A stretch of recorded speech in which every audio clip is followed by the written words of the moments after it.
All right. We're in the locker room with Brian Robison after the 25-16 win over the Jaguars. Nice to get back on the winning track, isn't it? Yeah, absolutely. We knew we had to come out here. We knew our defense had to outplay their defense. They got a very good defense over there, and we were able to get the job done. One of the things we noticed in the field, that is a very short turf and a fast track. What's that like for a player? I saw you get to the quarterback early and often today. Does that make it easier for you?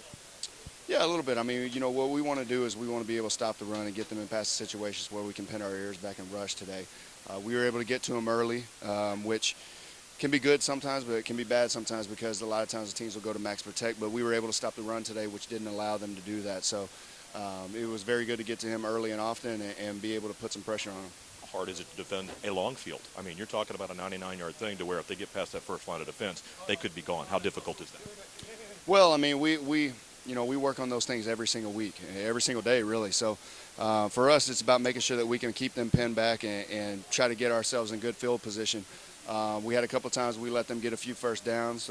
We had one drive where we killed ourselves with penalties, and those are things that we can't do. So we've got to figure out a way to make sure that we keep them pinned down there to give our offense the ball in good field position. Fans, we do this for the fans, and a lot of people try to wonder. They say, when the offense can't get in there scoring field goals and sort of touchdowns, does that frustrate the defense? Does it? I mean, it can if you let it. But our defense, we strive on going out there and just making sure that we take care of business and that we get off the field and get our offense the ball in the best possible situation. So for us, it doesn't matter what our offense is doing. We got to go out there and we got to handle business. We do a media job. You're a budding media superstar with 96 questions. Talk to me about why you do that. Is that something you want to do when your career's over?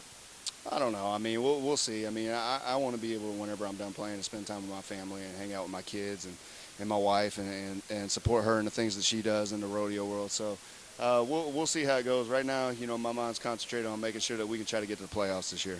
One of the things turning away from football, you got a fishing tournament coming up in the offseason. Talk to the fans about what you're doing.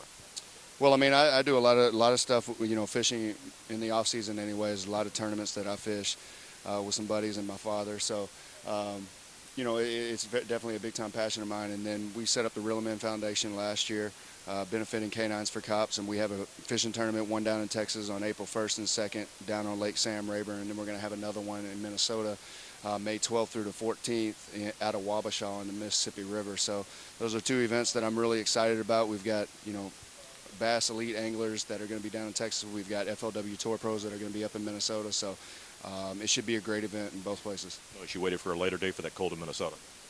Well, it becomes a scheduling deal. So, we had to try to pick out a time that we could get those FLW anglers in there, and that was the best date for those guys. One of your biggest fans, your dad, we see him at the games all the time. One of the things we've noticed is he's in an awfully old jersey. It looks like he bought it at Target. How do we get him outfitted better? Well, I don't know. I mean, my dad's kind of stubborn, so he won't ask me for things like that. But he just got to ask. If he asks, maybe I'll get him something. Your sister said somebody's got to help him dress.